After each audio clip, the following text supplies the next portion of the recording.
कैसे आपके दिमाग में आया कि इस काम को किया जाए और जो जीरो टॉलरेंस है उसमें सरकार को सहयोग किया जाए और ऐसे भ्रष्ट पदाधिकारियों को सुधरते होती है अभी। हाँ, आज भी हो रहा है। आखिर ये भ्रष्टाचार जो है इसकी जवाबदेही सरकार की है। प्रसाद पंचायत सचिव था, वो पकड़ा गया और वीडियो से के लिए रुपया ले रहा था। वीडियो स्वीकार किया है अब स्वीकार किया है कि वीडियो के लिए रुपया हम दिए हैं। वो बात तो बिहार सरकार के मंत्री के पैरवी के बाद भी मंत्री ने सीओ को कहा, उसके बाद भी सीओ कहते हैं कि जाके आप कर्मचारी से बोलिए। वैसे में जहाँ एक तरफ सरकार ये ठानी हुई है कि भ्रष्टाचार पर अंकुश लगाना, मंत्री की बात तो नहीं पदाधिकारी सुन रहे हैं। मित्रों नमस्कार, आप देख रहे हैं ATV बिहार। और ATV बिहार में सिर्फ समाचार ही नहीं, न्यूज़ ही नहीं, बल्कि जन सरोकार से जुड़ी हुई जो चीज़ें हैं उस पर भी हम लोग फोकस डालते हैं, उस पर भी हम लोग बात करते हैं और चाहते हैं कि उसके माध्यम से समाज में जो चेतना फैलाना जिसकी आवश्यकता है, जिस चीज़ की ज़रूरत है, उसको हम लोग बताने का एक प्रयास करते हैं। और आज इसी कड़ी में हमारे बीच में उपस्थित हैं यहाँ के वरीय अधिवक्ता हैं नवीन कुमार सिंह जी। आपने पिछले दिनों देखा होगा कि एक समाचार आया था कि रिश्वत लेने वालों की खैर नहीं, तो उसी कड़ी में आज हम लोग बात करेंगे अधिवक्ता महोदय से कि इन्होंने कई लोगों को अभी विगत कुछ दिनों में एक DSP से लेकर और एक राजस्व कर्मचारी से लेकर कई लोगों को उसके माध्यम से निगरानी के माध्यम से जेल के शिकंजे में इन्होंने पीछे भेजवाया है, उसमें भेजा है और इन्होंने काफ़ी मेहनत किया है। तो हम लोग आज आपका स्वागत करते हैं नवीन कुमार सिंह जी का। और पिछले दिनों मैंने देखा है कई समाचार पत्रों में भी आया है और ये बड़ी अच्छी बात है कि जहां नीतीश सरकार एक तरफ भ्रष्टाचार पर जीरो टॉलरेंस की बात कर रही है, तो मेरा भी ये मानना है कि सिर्फ अकेले सरकार के चाहने से भ्रष्टाचार समाप्त नहीं हो सकता है। सरकार के साथ साथ आम लोगों को भी उससे जुड़ना पड़ेगा, तो आम लोगों को भी जुड़ना पड़ेगा। और इसी कड़ी में हमने ये पाया कि पिछले 2-3 महीनों में नवीन जी ने काफ़ी इस पर मेहनत किया है। तो मैं जानना चाहूँगा कि कैसे आपके दिमाग में आया कि इस काम को किया जाए और जो जीरो टॉलरेंस है उसमें सरकार को सहयोग किया जाए और ऐसे भ्रष्ट पदाधिकारियों को शिकंजे के पीछे लाया जाए। देखिए, पहले ये हुआ क्या कि जैसे कि सरकार की तो नियत एकदम स्पष्ट है। सरकार ये कर रही है कि यहाँ निगरानी या जिस विभाग से भ्रष्टाचार पर अंकुश लगाया जाए। हम किसी भी कार्यालय में जाते थे तो देखते थे कि जहाँ जाइए वहाँ पैसे की मांग होती थी कि भाई ये रुपया दे दो, ये काम ये होती है, अभी होती हाँ, है। आज भी हो रहा है। तो हमारे दिमाग में एक बात आया कि आखिर ये भ्रष्टाचार जो है इसकी जवाबदेही सिर्फ सरकार की है कि हम लोगों का भी कर्तव्य है। तो मैंने सोचा कि चलो हम इस पर सरकार का सहयोग करते हैं और सरकार की जो पॉलिसी है उसके अनुसार हम काम करते हैं। तो पहला आपको मैं बता दूं कि साहेबगंज प्रखंड मुजफ्फरपुर जिला में हो गया आपको 3-4-5 महीने पहले के बाद एक राजस्व कर्मचारी तो उसमें मेरे बच्ची के नाम से कुछ जमीन रजिस्टर्ड हुआ था। उसमें बच्ची से डिमांड कर दिया 1 लाख रुपए का। सीओ ने 1 लाख का डिमांड किया। बच्ची हमको बोली कि ऐसा ऐसा बात है पापा, देखिए दाखिल खारिज नहीं हो रहा है। तो मैं क्या बोला कि ठीक है, दो हम मिलते हैं सीओ से। तो उसके तमाम कागजात को लेकर के हम गए साहेबगंज में, सीओ से मिले।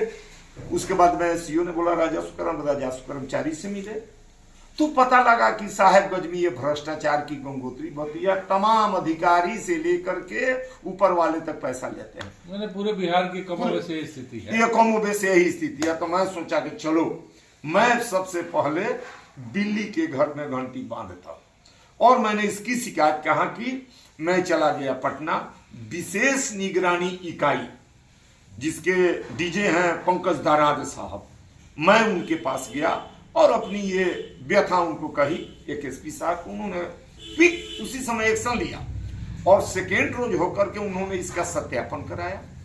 तो मुझे काफी खुशी हुई और उत्साह भी हुआ कि भाई चलो सरकार पुलिस वाले इतना सहयोग कर रहे हैं हमारी। तो हम आए, सेकेंड रोज सत्यापन हुआ और तीसरे रोज ही हमको याद है 17 तारीख था, विश्वकर्मा पूजा था, निगरानी का फोन मेरे पास आया कि आप साहेबगंज आ जाइए। मैं मोतिहारी से साहेबगंज चला गया। अच्छा, 17 सितंबर की बात है। 17 सितंबर की बात। पंचायत था वो पंचायत पकड़ी बसारत पंचायत, साहेबगंज पंचायत प्रखंड का। हाँ। और वो रवि कुमार नाम का राजस्व कर्मचारी निगरानी। एक तो आपने वहां पे कराया। हाँ, उसको मैंने 20,000 रुपए देते ट्रैप कर। हाँ, वो तो पूरा उसका तो केस अभी चल रहा है। वो केस चल रहा है, जेल में ही वो है। हाँ, वो अभी जेल में है। अभी दूसरा पिछले दिनों आपने आरा में देखा कि आप आरा कैसे पहुंच गए? हाँ, अब ऐसा ही समस्या भैया देखिए कि आरा जिला में हमारी बच्ची की शादी है उत्तर प्रदेश, अब उसका सास का मैके है आरा। तो वहां पर हमारे समधी बेचारे पुरुष सर्विस करने वाले बेचारे बिहार से क्या लेना देना, वो आए बिहार से यहाँ 50,000 रुपया जन्म प्रमाण पत्र के लिए मांग रहा था। तो बच्चे फिर हमारे संबंधी लोग हमको खबर किए कि आप तो सोशल वर्कर हैं, आप वकालत करते हैं, देखिए। तो मैं जब पेपर देखा, कहा कि भाई जन्म प्रमाण पत्र तो नैहर से ही बनता है, उत्तर प्रदेश में तो बनेगा नहीं। मैंने कहा कि ठीक है, लाओ मुझे पेपर। और मैं गया तो मैं, कौन सा ब्लॉक था? और ये प्रखंड है आरा सदर। आरा सदर हाँ। प्रखंड है, हेड क्वार्टर है उसका।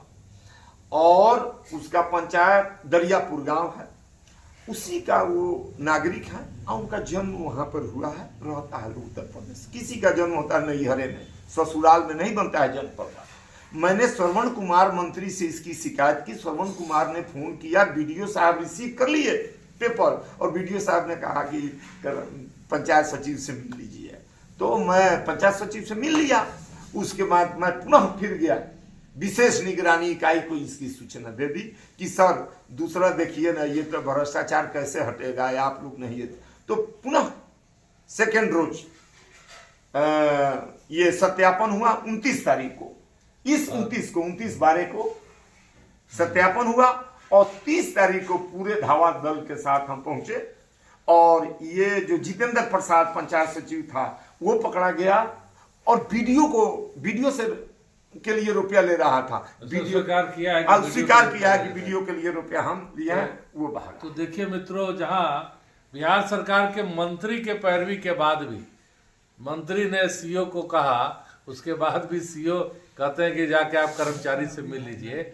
वैसे में जहां एक तरफ सरकार ये ठानी हुई है कि हमको भ्रष्टाचार पर अंकुश लगाना, और मंत्री की बात को नहीं पदाधिकारी सुन रहे हैं, तो ऐसे में तो बड़ा कठिन है, डगर बड़ा कठिन है। लेकिन फिर भी मुझे विश्वास है कि आपके जैसे समाज में कुछ लोग रहेंगे, तो इन सब चीज़ों पर अगर सब जनता जागरूक हो जाए तो हम लोग उस पर ज़्यादा बेहतर काम करेंगे।